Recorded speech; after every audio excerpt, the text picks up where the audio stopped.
Hello दोस्तों, नमस्कार। स्वागत करते हैं आपका एक और नए वीडियो में। दोस्तों, मैं हूं डॉक्टर अखिल और डॉक्टर अखिल यूट्यूब चैनल पे आप सभी का स्वागत और अभिनंदन है।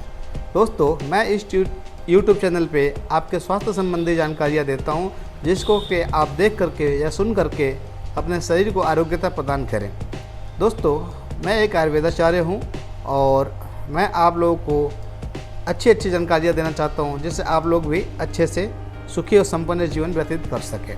तो दोस्तों, पिछले वीडियो में मैंने वात पित्त कफ के बारे में बताया था, जो कि शारीरिक दोष होता है, और सप्त धातु है, जो कि रस, रक्त, मांस, मेद, अस्थि, मज्जा और शुक्र होते हैं, इसके बारे में बताया था। दोस्तों, ये क्या होता है, जो शारीरिक और मानसिक दोष होते हैं वही हमारे शरीर को दूषित करते हैं। और दूषित किसको करते हैं? धातुओं को। जी हाँ दोस्तों, ये रस, रक्त, मांस, मेद और अस्थि, मज्जा जो धातुएँ होती है उनको दूषित करते हैं। तो कैसे करते हैं ये आपको हम बताते हैं। तो दोस्तों, जैसे आपको पता होगा, मैंने बताया था आपको, वात, पित्त और कफ ये शारीरिक दोष होते हैं, और रस, सत्त, रज और तम जो होते हैं वो मानसिक दोष होते हैं। आदमी क्या करता है, जैसे जो भी हम खाना पीना खाते हैं, जब हम वायु जो कि वात होता है उसकी अधिकता वाले भोजन करेंगे तो उसकी वृद्धि हो जाती है और पित्त और कफ कम हो जाते हैं। वैसे ही जब हम पित्तानुबंधी भोजन करते हैं, ज़्यादा तेल, मसाले, मिर्च, तली भुनी चीज़ ज़्यादा सेवन करते हैं तो पित्त का वृद्धि हो जाता है, वात और कफ कम हो जाते हैं। ठीक है, वैसे एक कफ नुमा आहार होता है, जैसे कि फल हो गए, बासी खाना हो गया, ये सब चीज़ें जब हम सेवन करते हैं तो कफ की वृद्धि होती है, या ठंडे पेय पदार्थों का जो सेवन करते हैं तो दोस्तों, आपको पता होगा कि वात, पित्त, कफ ही हमारे शरीर को मेंटेन करती है। वात का स्थान नाभि से नीचे यानी आमाशय और पक्वाशय में होता है। हमारा पक्वाशय, छोटी आंत, बस्ती और जो गुदा होता है उस स्थान पर हमारा वात का स्थान होता है, और हृदय स्थल से नीचे और नाभि से ऊपर हमारा पित्त का स्थान होता है। पित्त जो कि शरीर में पाचन क्रिया करता है और हमारे शरीर को दृश्य में जो भी हमारा शरीर दिखता है या चेहरा दिखता है वो पित्त के कारण ही प्रदर्शित होता है, तो उस पर तेज पित्त के कारण ही आता है। अब आता है कफ।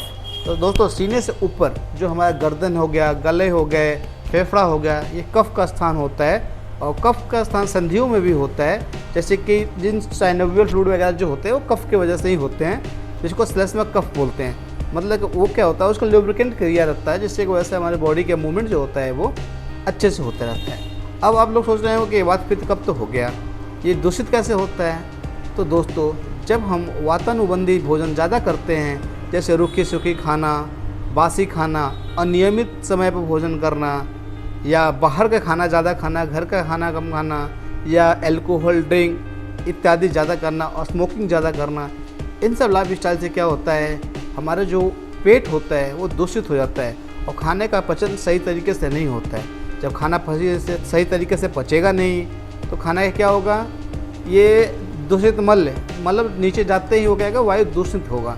क्योंकि खाना अपच होता है, अपच होगा तो वो वायु दूषित करेगा तो वायु का कार्य होता है पूरे शरीर में फैल करके नसों में संचार करना, एनर्जी संचार करना। और जो हमारे शरीर के नर्वस सिस्टम होती है वो पूरा वायु पे ही निर्भर करती है। तो दोस्तों, आपको पता ही होगा कि हम अगर वायु दूषित हो गई तो कोई ना कोई कारण या दोषों को एक स्थान से दूसरे स्थान तक ले जाकर संचित यही करती है। तो जैसे अगर वायु दूषित हो गया तो क्या करता है, वो पित्त और कफ को अपने अपने स्थान से डिस्टर्ब करता है और वहाँ पे क्या करता है, उस चीज़ को सुखा देता है वायु जाके। जैसे अगर कंधे में अगर आ गया तो साइनोवियल फ्लूइड को सुखा करके उसको कंधे को जाम कर देगा, प्लस तस्मा कफ कम हो जाएगी और वात का जो वायु का गुण होता है वो बढ़ जाता है। वैसे ही घुटनों में होता है तो घुटने क्या होता है, जाम होने लगते हैं, ऑस्टियोआर्थराइटिस आ जाती है, क्योंकि श्लेष्मक कफ मतलब जो कफ का स्थान होता है उसको हटा करके वायु अपना स्थान संश्रय कर लेता है। ठीक है, अब बताते हैं दोस्तों, वायु का गुण क्या होता है, क्या क्या कार्य करता है। श्वास से प्रश्वास, प्लस सांस लेना और सांस बाहर निकलने वायु के कारण होता है। हमारी जितनी भी गतियाँ होती है, वाक गतिजन ध्वनियों, मतलब हमारे शरीर की होने वाली सारी जो गतियाँ होती हैं वो वात के वजह से ही होती हैं। जो नर्वस सिस्टम होता है हमारे बॉडी का, मोटर नर्वस सिस्टम, जो कि बॉडी को सप्लाई जाता है, मतलब कि जो भी मोटर नर्वस सिस्टम होता है या सेंसरी नर्वस सिस्टम होता है, वो सारा जो काम करता है वो वायु के कारण ही होता है। वायु ही उसको गति की वजह से, जैसे हमें कोई सुई चुभ गया, ठीक है, तो वो हमारे ब्रेन तक पहुंचाना और वहाँ से मोटर नर्व उसको ले करके वहाँ बताती है कि भाई हमें इस जगह पे कोई ना कोई डिफ़ॉल्ट आया है। ये सारा कार्य वायु का ही होता है। तो दोस्तों, जो भी व्यक्ति जैसे कि चलने फिरने का कार्य होता है, मेहनत कार्य करना होता है, वो सारा कार्य वायु के द्वारा ही होता है। श्वास प्रश्वास, चलना फिरना, सारा कुछ दोस्तों वायु के द्वारा ही शरीर के जितने भी टिश्यूज होते हैं, यानी जितने भी ऊतक होते हैं, वे अपने अपने स्थान पे निश्चित रहते हैं। वायु के द्वारा ही हमारे शरीर के जो भी अंग प्रत्यंग हैं अपने अपने स्थान पे स्थित अवस्था में रहते हैं। वायु के द्वारा ही श्वास प्रश्वास होता है। वायु के द्वारा ही शरीर की सारी क्रियाएं संपन्न होती हैं। वायु के द्वारा ही पेट में पाचन क्रिया संपन्न होती है। वायु के द्वारा ही मल और किट भाग अलग होता है, और जो मल और किट होता है वो निश्चरण होता है, वायु के द्वारा ही होता है। और वायु के द्वारा ही सारी शारीरिक क्रियाएं और चेष्टाएं संपन्न होती हैं। वायु के द्वारा ही हम सुनते हैं। वायु के द्वारा ही हम बोलते हैं। वायु के द्वारा ही हमारे चक्षुरेंद्रियां किसी चीज़ को ग्रहण करती हैं, और वायु के द्वारा ही हमारी त्वचा किसी भी सेंसेशन को फील करती है। तो दोस्तों, वायु का बहुत ही बड़ा एक महत्वपूर्ण कारण है हमारे शरीर में, जिसके वजह से वायु के बिना हमारे शरीर की संकल्पना बिल्कुल निरर्थक है। मतलब वायु नहीं होगी तो हमारे शरीर के सारे अंग प्रत्यंग बिल्कुल काम करना बंद कर देंगे। आपने एक चीज़ सुना होगा दोस्तों कि हवा मार दिया, किसी व्यक्ति को पैरालिसिस वगैरह हो जाता था, आपने सुना होगा कि हवा मार दिया। उसमें होता क्या चीज़ है, वायु का जो सेंसेशन मतलब नर्वस सिस्टम होता है उसका क्या होता है कि काम करना बंद कर देता है। अगर उस एरिया का सपोज अगर इस साइड में किसी वायु के द्वारा नियंत्रण खो दिया गया तो जो आपके अपोजिट साइड है वो चीज़ बिल्कुल शिथिल हो जाएगी। अगर इस साइड का तो हमारा अगर कोई वायु के द्वारा नियंत्रण खो दिया गया तो हमारा इस साइड का पार्ट शिथिल हो जाएगा। इसी को बोलते हैं हवा मारना या लकवा मारना या पैरालिसिस होना। तो दोस्तों, वायु का बहुत ही बड़ा शरीर में स्थान है, और वायु के बिना कुछ भी संपन्न नहीं है। अगर हमें खाना खाना है तो वायु के द्वारा ही अग्नि प्रज्वलित होगी, जैसे कि भोजन होगा।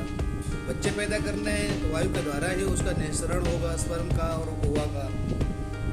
तो हर चीज़ में वायु विशेष रूप से योगदान करती है, और शरीर के संचालन, आत्मा और शरीर के अंगों का आपस में मेल कराने का कार्य भी वायु के द्वारा ही होता है। वायु ही हमारे शरीर में चिंतन और मनन करने के लिए उत्प्रेरित करती है, और वह जो भी चेष्टाएं होते हैं उनसे दूर करके अंतः मनन से कोई भी चीज़ सोचने विचारने की क्षमता प्रदान करती है। तो अब आप सोचिए दोस्तों, अगर ये वायु अगर खराब हो गया या दूषित हो गई तो क्या होगा। तो जितना कुछ मैंने अभी आपको बताया है वो सारी चीज़ें दूषित होंगी। दूषित होंगे तो उन सभी अंग प्रत्यंग या जो भी ऑर्गन्स होते हैं उसमें क्या होगा, दुष्टता आ जाएगी, रोग उत्पन्न होंगे। वे चीज़ अपना कार्य सही तरीके से नहीं करेंगी, और वो चीज़ अगर सही तरीके से नहीं करेंगे तो आदमी क्या है, रोगी हो जाएगा, रोगी का आक्रांत आ जाएगा, और अंग प्रत्यंग शिथिल होना शुरू हो जाएंगे, और रोगी के गठिया, जोड़, वात ये सब चीज़ें बढ़नी शुरू हो जाएंगी। अब इससे हम बचाव कैसे करेंगे दोस्तों, आइए जानते हैं। दोस्तों, वात संबंधी रोगों से अगर आपको बचना है तो दोस्तों आपको कुछ विशेष चीज़ों का विशेष ध्यान रखना होगा। जैसे कि समय पर उठना, सूर्योदय से पहले उठ करके नित्य कर्म करके योगा और कुछ न कुछ शारीरिक एक्सरसाइज जरूर करना है। दूसरी चीज़ क्या है, सुबह का नाश्ता नियत समय पे करें, दोपहर का भोजन भी नियत समय पे करें, और साय का भोजन भी नियत समय पे करें। और जब भी भोजन करें सूर्योदय से पहले करें। शाम को जो साय होता है सूरज डूबने से पहले भोजन कर लें, और शाम को रात को जो 11-12 बजे लोग सोते हैं उससे अच्छा आप 9 बजे तक सो जाएं और सुबह 4 बजे आराम से जग जाएं। ठीक है, ये तो हो गई दिनचर्या की बात। अब क्या है, भोजन हमेशा ताज़ा और स्वास्थ्यकर करें। ठीक है, पानी की मात्रा खूब लें, जब प्यास लगे तब पूरी भरपूर मात्रा में पानी लें जिससे बॉडी डिहाइड्रेट ना हो।